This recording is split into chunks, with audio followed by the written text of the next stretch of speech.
hyper-threading isn't the same as proper multi-processor. And so what have we got going on now? So I was so desperate to put my ego on this for a second and say, man, I have processors.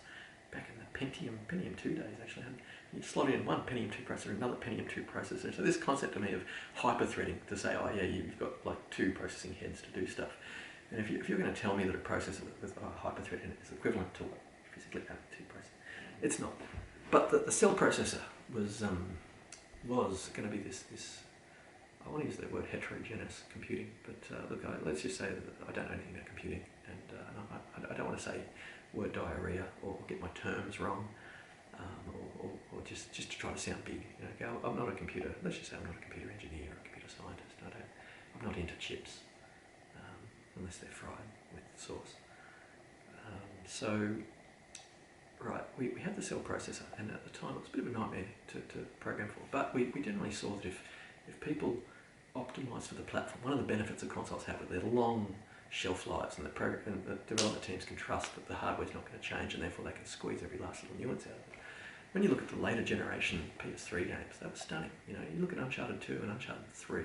Okay, it's only first party, sure, but what they squeezed out of those systems, you know, and so I don't know if we're looking at Fire-based, you know, systems. They found ways to make use of these multiple cores running in parallel, and so that architecture, you wouldn't believe it. Sue, who's left, I think she left, was it IBM to go to Toshiba, right? But she's been championing this architecture for quite a while, and she's turned up at AMD. And AMD quite a few years ago made the decision that because they were selling into the console space, they did something that was very different. That they decided, instead of the traditional set at the time was you write for you build your hardware for Hollywood, right? So Hollywood need light sourcing. Look at A Bug's Life and stuff, and they need all this rendering, and so they come up with the processing thing, and they set off to the lab to process these frames, and then they wait a couple of days, and then it comes back. And I actually met the man who worked on Lawnmower Man, and he said that it was an accident where they left it in like 24-bit color depth. And like took a long time to process the file, and they came back and looked at it and just went, "Whoa, this is so much better than if we'd clicked it over to 16-bit color depth, which was the norm." And so it's amazing. The processing time for these video files, huge. And so typically the progression of the research and development and the whole industry for video cards has been about supporting these big money customers, which was Hollywood. And AMD being in both major console platforms as the primary video chip, or the APU, because it's CPU and GPU on a chip, if you will. And they were selling, so it was Jaguar cores, Jaguar chips back in the day, fairly low-powered CPUs, decent enough video chips, which is what a gaming console needs if you want pretty graphics. You want a good video chip, probably more than a CPU, arguably. So the market, AMD, right, so here's where things get really crazy. We need to look at the PC space to see what has been happening, what's been the evolution of these chips. And so NVIDIA and AMD were the two big players that basically ruled the market. They were making for Hollywood. And AMD going, well, we're in all the consoles, and we're not really winning this unethical war against our competitor who's doing some really nasty things in the market and being really anti-consumer, but we don't care. You know, consumers will hopefully figure that out. So we'll just focus on the console market. And they basically cut out of their die all the Hollywood rendering stuff that served gamers no purpose whatsoever. That on the NVIDIA side of the coin, they'd sell you that. They'd build a Hollywood chip, and then through drivers, they would deprecate your floating point performance to 1/16.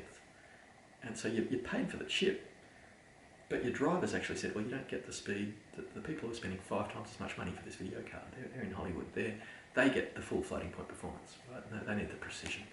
But you as a consumer, no. Look, but if we leave that part enabled, then we don't get to sell these other video cards for 5 times more money. So we have to deprecate the part. But we're not going to retool the fabrication process and make 2 different product lines. That's just ridiculous. So we'll just charge the end users for the silicon that's the same, and then we'll just turn off parts of it so they don't get to use it all. And quite clever. And then they to say, you know, they ramped, instead of doing what you traditionally did with your old video cards, which were generally sluggish in the new games, and you usually optimise your drivers for them. And NVIDIA just turned the whole market around with Fermi.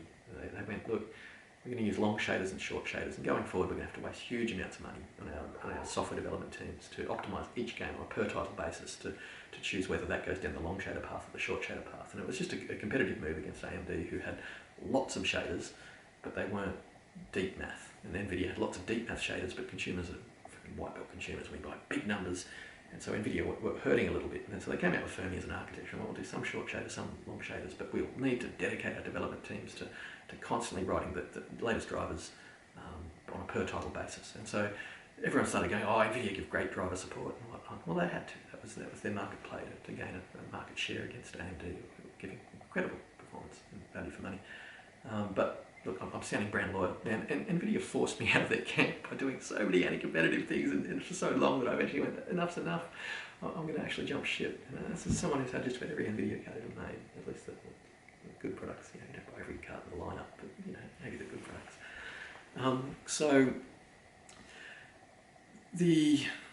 And that's outdated. I haven't bought NVIDIA for years, out of ethics. But so what happened? AMD cut out of their chipset all the Hollywood stuff that they didn't need, so they could build a better gaming card for consoles. Great idea, great for us gamers. And so when that came out, I think it was the 5700 XT, or was that lineup of chips. And it was the first time in forever that NVIDIA actually freaked out, because normally what they would do there's two things you can do in terms of getting more performance. You can either run a lot more power into the chip, at which point you lose the performance per watt gain, which is an artificial gain in a desktop computer, or or you can just win with having better hardware, I imagine. But look, NVIDIA just have always, just to win the marketing war, have just constantly reset the rules. So it didn't matter what AMD did. NVIDIA had a lot more money in their pockets, and money makes money. And if you own a market, you can do all sorts of anti-consumer stuff. And so artificially, basically NVIDIA always just waited to find out what AMD were doing, and just went, okay, we'll just release a part 10% quicker than that, because consumers will buy the fastest part. Irrelevant if they're going to pay 40% more money or 30% more money to get 10% more speed. That would have been better just saved in their wallets for another year and just buying a better card down the track or whatever. But AMD put out perfectly good parts, but consumers were, wow, my part's faster than yours. Is it? 10% faster. Okay, well, fine, What does that equate? So I can do 80 frames or I can do 88 frames, and my monitor renders 60, so fine, I don't care. But whatever, don't let the story get in the way of a good argument. The truth, don't let the truth get in the way of a good story. Maybe this is the statement I should say there. And please, NVIDIA do make more powerful video cards if you believe the hype, and then they do. You can benchmark it, you can show it. If the benchmarks are written to show off the certain features, you can certainly show it. So yeah, NVIDIA were freaking out because AMD had just cut out all the Hollywood stuff they didn't need and just focused on putting all the silicon into gaming, which obviously made a much better card for gaming. So NVIDIA still had great Hollywood chips, but in the gaming market, all of a sudden, it didn't matter how much extra power they put into the chip. They started to go, well, we better put our better chips into the lower lineups in order to compete against a competitor. We're going to have to lose a little bit of money or not make as much profit this time around. We'll still be 10% faster than them, and we just won't make as much profit. That's okay. We can handle it. We got more money than them. We can. A war of attrition. No, our pockets are deeper. But AMD didn't care. They didn't need to be in the PC space. Nobody's gaming in the PC market anymore. We've all been moving away from that over the last 2 decades. Console gaming is huge. And I'm not speaking for all gamers out there. I'd love it if PC gaming was still a thing, but Microsoft just killed the platform, right, for all these anti-consumer methods. They through DirectX and all these little tricks that they were doing, they were just making the PC gaming platform horrible. And because now with Win 10 they can do forced driver updates and forced platform updates, and so they can break your game one way, 1 week. I had DirectX updates for controller input that had never been updated in 20 years, and magically all of a sudden my steering wheel gear stick position 6 was now gear stick position 1 or something, and they just do little things that you couldn't play Forza on a PC, you had to play it on a console. It just was a nightmare on PC. Every second time you turned it on, you'd have to optimise itself, and I could rant and rave about that game forever. Microsoft banned me for 200 years, 250 years from their forums because I kept giving people ways to make the game work on PC.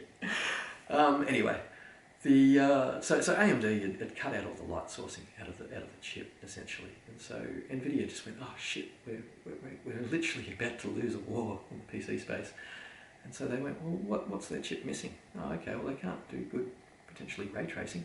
How about we make the war about ray tracing? And they don't care. They did the same thing they did with Hairworks and whatnot. They create little black boxes of these numbers. As long as So if the tessellation performance on the competitor's card is worse than yours, then we'll focus on tessellation for this effect.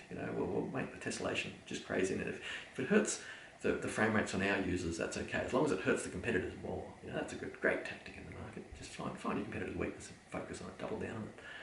And that's what's happened. So NVIDIA have come back to the market going, we need light sourcing, we need ray tracing. It's the most important thing to gaming ever, and they come up with some really math inefficient ways of doing it, and it's not really all of what we need for ray tracing. It's not the whole thing. And a lot of ray tracing probably benefits from being on the CPU side of the coin. So regarding the consoles and AMD and Unreal Engine, so there's a bit of an amalgamation that's happening here, right? Is that the Unreal Engine was written at a time when the lens had moved to ray tracing, and the new console architectures were coming out already, and so neither of them technically had a ray tracing die, because they were both AMD console chips, APUs, and so the real thing became, okay, we're going to have to do ray tracing essentially at a software level, at a CPU level, or some other level in order to implement ray tracing, and it's the flavour of the moment buzzword, so we need to do it. So you've all of a sudden, what we need is software solutions for ray tracing, and that's essentially what Unreal Engine 5 is. One of the many things it's got. It's got Lumen. And look, there technically is, I've seen a moment in the original rendering bit where the light came beyond the person, and there was one potential glitch where the shadow wasn't rendered exactly where it needed to be in the very first frame that it could have been there at. And but of all the required math that's needed for ray tracing, and the fact that the NVIDIA method of ray tracing isn't all that, it's actually vastly better. And so what we've got is this Unreal Engine 5 version of ray tracing, and so technically, your NVIDIA version might claim it can do better ray tracing in some ways, but you got to remember, guys, they're making you look here, and then they're declaring the war in this space, and it's actually got nothing to do with gaming. It really hasn't. And software ray tracing, if it allows us some ray tracing features, then good enough. Good enough. People are happy. We don't care if the way that the light's rendered on the screen is mathematically accurate to the real world. If the effect is good enough, it's called suspension of disbelief. Heck, it looked like there was ray tracing in Daytona in the early 90s, right? But it was pre-rendered graphics just being passed like an animation over the bodies of the car, and it worked. We thought there was sky reflecting on the windshield or whatever. Good developer gets around these sorts of issues in lots of ways, so it's really a moot argument. But let's argue it. Ray tracing. So at a software solution, right? Sony have doubled down with Unreal, with Epic, and look, it allows using the software. They can do movies, and there's so many ways that Sony Entertainment can make use of this partnership they've got with Epic and Unreal Engine. And the fact that Unreal Engine is going to let the new consoles shine is an understatement, especially in the PlayStation side of the coin, where you've got this direct injection, you've got this super fast drive.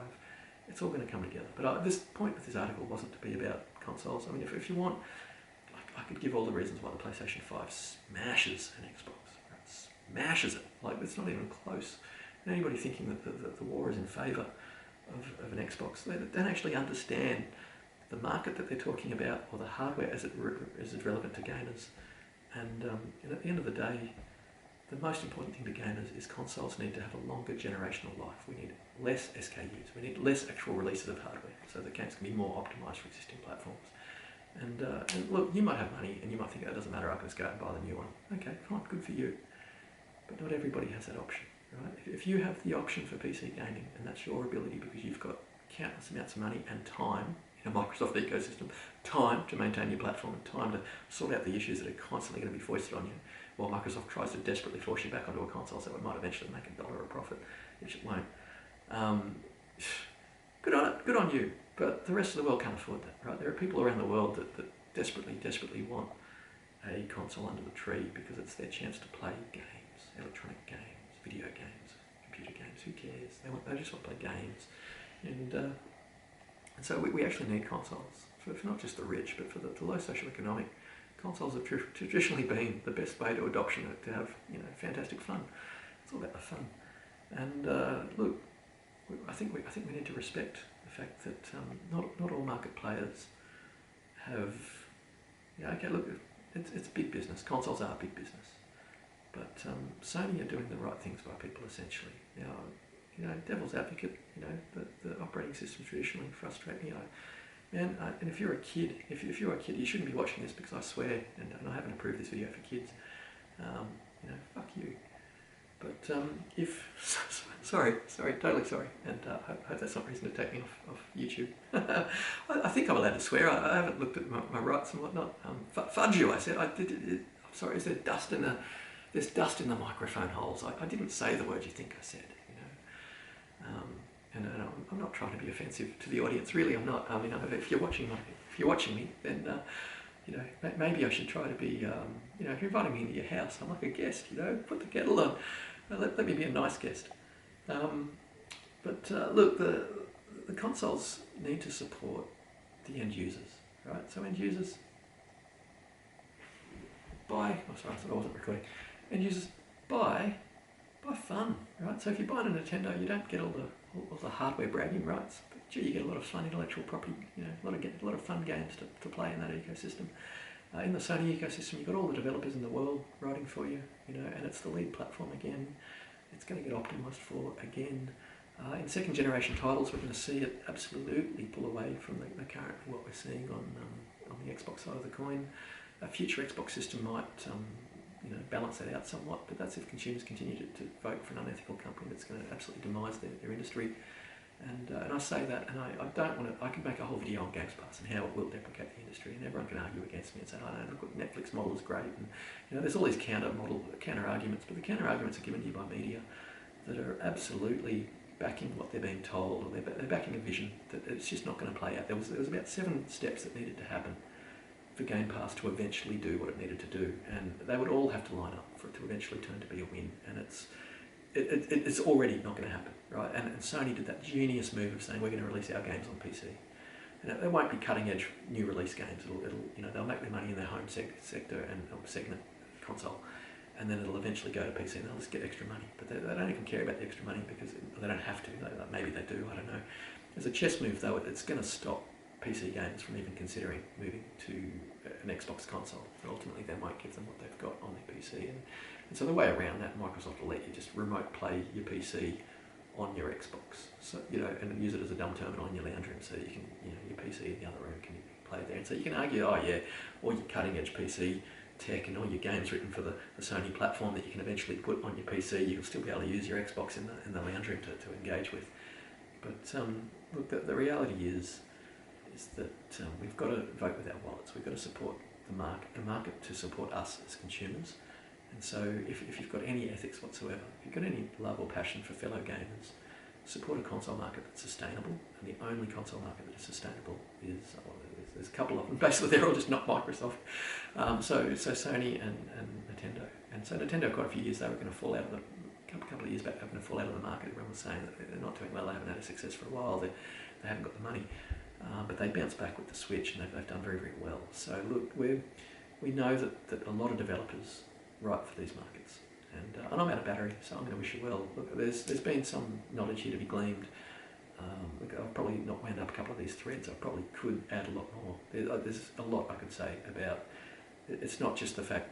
There's so much in the console ecosystem that really matters, and there's so much in the Microsoft console ecosystem that's just absolutely wrong for end users. And the PlayStation 5 really genuinely does smash an Xbox in the next week, and that Tempest audio just hasn't been seen for over 20 years. Well, it's something very different, and it's just incredible. It traces sound waves off items, and so it actually tracks the reflections in an environment in a way that nothing else is doing. And unless the hardware is in everyone's consoles, like there's nothing in the PC space that developers are going to write for. So it really is unique to one platform, and it's revolutionary. It's game changing. And this is someone who's bought just about every sound card, certainly every gaming sound card. The technology was briefly around in the form of A3D2. On the Vita, there was an implementation, and it was brilliant. Games like Killzone Mercenary used it, and with the Power VR, the PlayStation VR took it up a notch. It was about twice the performance of what we had on the Vita, and it might have been 4 times. And the current implementation is either 2 or 4 times, whatever the multiples is. There's 2 times there and 4 times here, or 4 times there and 2 times there. It works out to be the same. We're sort of 8 times the sound processing power of what we had on the Vita on a PS5, and so it's going to be incredible in terms of having hardware sounds. And the PS Vita was the first time we had hardware sound ever since Microsoft deprecated the hardware sound market, just so they could make an Xbox with its Enforce chipset the best audio solution on the planet, just because they had a Dolby renderer in it, and game makers didn't have to think very hard about implementing surround sound in their games, and everyone's house has got it. So we want that. We want our consoles to go under the tree, under the TV. We want a consistent platform. We want everyone to get the most amount of value for their money. And everyone's going to argue that's Games Pass, but it's a short-term win. If you think it's a win, that's because the unethical giant company that just wants to eventually, and they will make their money back off you. As soon as they own the market, they stop playing friendly. I can tell you that every single time. Going back to the 90s, man, I've bought games from a Microsoft shop and they just shut the shop down. What game? You know, you don't get that anymore. It's like, whoa, that's a bit unfair. It's like, yeah, we don't care. Yeah, lawyer up, what are you going to do? You can't beat us. And even if you do lawyer up, the fines that we get aren't big enough to in any way stimulate us doing these really anti-consumer practices. We always have, we always will. But yeah, while they're losing, they look like they play nice. And as soon as they're winning, they've lost a lot of money for over 10 years. So the amount of money they will have to make back, if you don't think the prices will jack up, if the market ever turns around in their favour, you're not doing gaming a favour if you buy a Microsoft console. I like gaming. I won't let a Microsoft console in my house. I really like gaming. I buy all the platforms. I won't put a Microsoft console in my house. Games Pass for the win. Games Pass for the end of gaming as we know it. Yes, really. And it won't be, because the Sony ecosystem will continue, the Nintendo ecosystem will continue, and developers will continue to write on platforms they can actually make money on. Because you're not making money selling software in a Microsoft ecosystem. And try selling software when people have it all for free anyway. Microsoft aren't making money on their really good games either, so they're not making money at any step. So the amount of money they will have to make off you on the off chance they ever turn it around and they somehow get good. So look, every time you champion Xbox, think about what you're ultimately championing. It's you're not doing anyone a favour, and at the end of the day, you don't even have the better hardware. So you buy based on spec sheets if you want, but just know the facts. Educate yourselves, people. The PlayStation hardware is superlative. It's been engineered for future stuff, and we haven't seen anything really making use of it yet. And when those second generation titles come around, there's not going to be second gen titles on another platform that will be able to touch it. That's for sure. And Microsoft developers typically don't get second gen titles. The hardware is just refreshed too often, and it's never optimised for. So these concepts are not the same. It is literally, I'd say, apples to oranges, but this is lemons to mandarins. And you will get a sour taste in the Microsoft ecosystem. That is a given. That's a guaranteed fact. And that's if you look at the history, those that don't learn from history are doomed to repeat it. Anyway, that Xbox One X that was going to be their base platform going forward, how'd that work out?